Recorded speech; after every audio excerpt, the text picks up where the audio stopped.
Évangile de Jésus-Christ selon saint Jean. En ce temps-là, Jésus disait à ses disciples : « Amen, amen, je vous le dis. Vous allez pleurer et vous lamenter, tandis que le monde se réjouira. Vous serez dans la peine, mais votre peine se changera en joie. La femme qui enfante est dans la peine parce que son heure est arrivée. Mais quand l'enfant est né, elle ne se souvient plus de sa souffrance, tout heureuse qu'un être humain soit venu au monde. Vous aussi, maintenant, vous êtes dans la peine, mais je vous reverrai et votre cœur se réjouira. Et votre joie, personne ne vous l'enlèvera. En ce jour-là, vous ne me poserez plus de questions. » Acclamons la parole de Dieu. Votre joie, personne ne vous l'enlèvera. Mais de quelle joie Jésus parle-t-il ? Il vient d'évoquer la peine et la tristesse que connaîtront ses disciples lorsqu'il sera cloué sur le bois de la croix. Tristesse de ne plus être avec le Maître.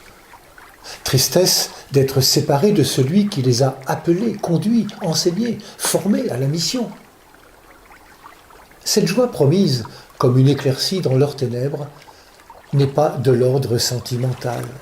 Cette joie viendra d'une rencontre. « Je vous reverrai », leur dit Jésus.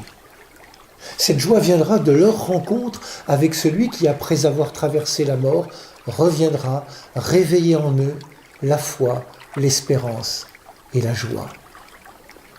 Cette joie, c'est celle que nous connaissons quand nous nous savons aimer de Dieu.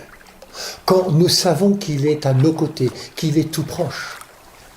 Quand on est dans la souffrance et la tristesse, on peut vite se laisser submerger. Nous nous posons beaucoup de questions.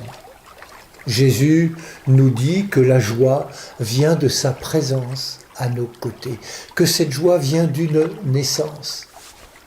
Jésus vient naître chaque jour en notre humanité pour l'ouvrir à sa vie, qui est source de joie. Cette joie de l'Évangile, c'est la joie éprouvée de Jésus qui a vécu la grande traversée de la mort en offrant au monde une nouvelle naissance. Et cette joie qui nous lie au Christ relevé d'entre les morts, personne ne pourra nous l'enlever. Personne ne pourra la ravir parce que cette joie sera inscrite dans le cœur de celles et ceux qui l'accueillent dans la foi et la confiance. Christ est ressuscité. Alléluia.